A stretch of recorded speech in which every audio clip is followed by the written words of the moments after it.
In a common strategy game, players often craft teams to fight against different bosses based on the mechanics and exploit the enemy's weaknesses. But what if the game introduces characters that have passive effects that works on every team without being in the team?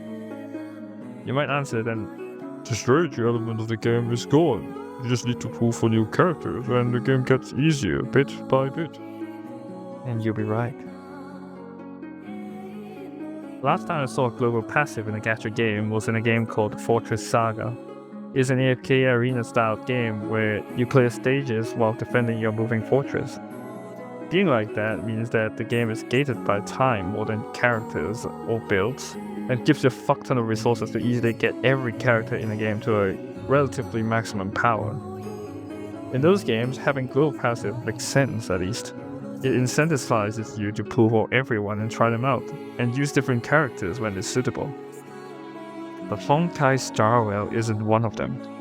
In their version 3.2 livestream, HSR announced that they will be releasing a character called Castorice for their anniversary, who has flashes out animation, a cool-ass dragon, as well as a global passive that could revive characters. This passive works as long as you own her, works in every game mode, and she doesn't need to be in the team.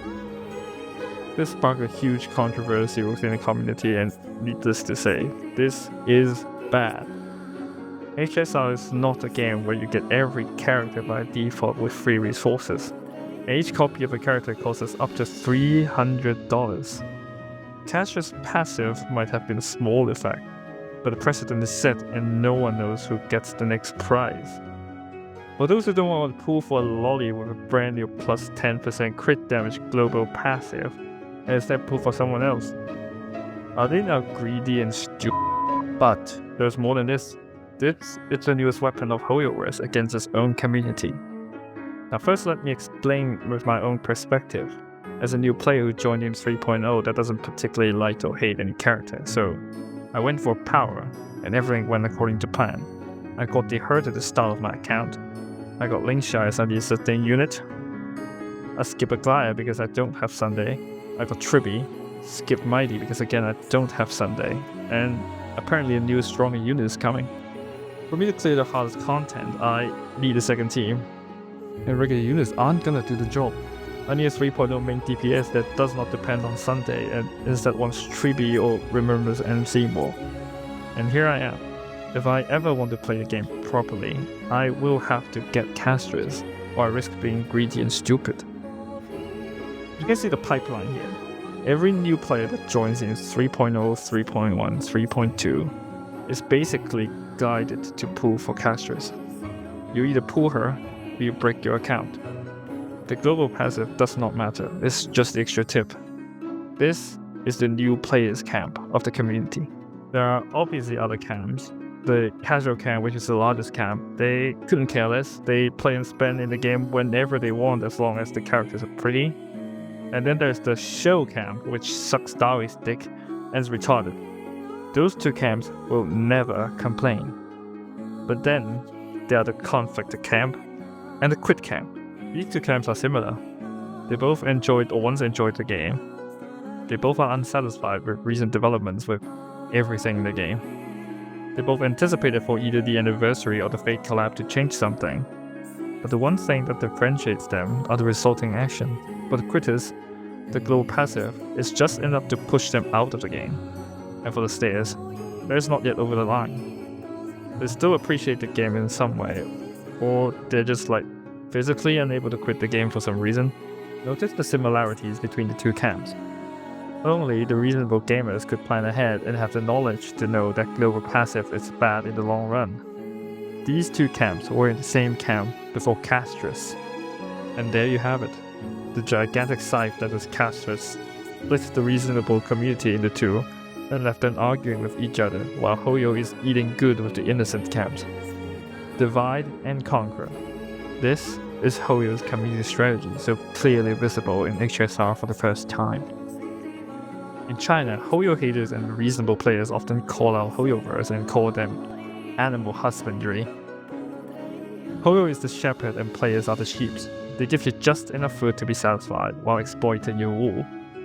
Those who give more rules get a little bit more food, and somehow that kind of became the rule of some, and obedience formed towards the shepherd. Eventually the food dwindles, and when the discontent grows among some sheep, it's either the obedient sheep that feels nothing who would bully them out, or the shepherd would just simply kill the voice. The quality keeps falling. Some would start refusing to give, but in the end, the ones who are aware are the minority. The levels of discontent among them are also different. Some wanted more, some less. Hoyo would do the simplest thing then. Just give them enough for some to stay in the ranch and some to leave. The ones who left have their voices far gone. The ones who stay have them silenced. Their voices would never be large enough anymore. And with new players getting pulled in, the ranch is peaceful once again. Much like Genshin, Honkai Star Rail is now officially into this process where CN called it extract and purify, kicking everyone out who dislikes them enough and silencing everyone else. For those who make it this far into this video, you probably belongs to one of the reasonable camps.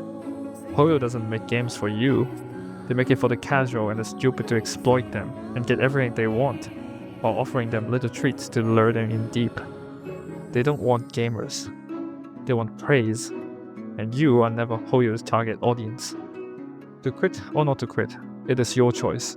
Just remember to always remind yourselves and your friends to spend responsibly, and anything else is out of your scope.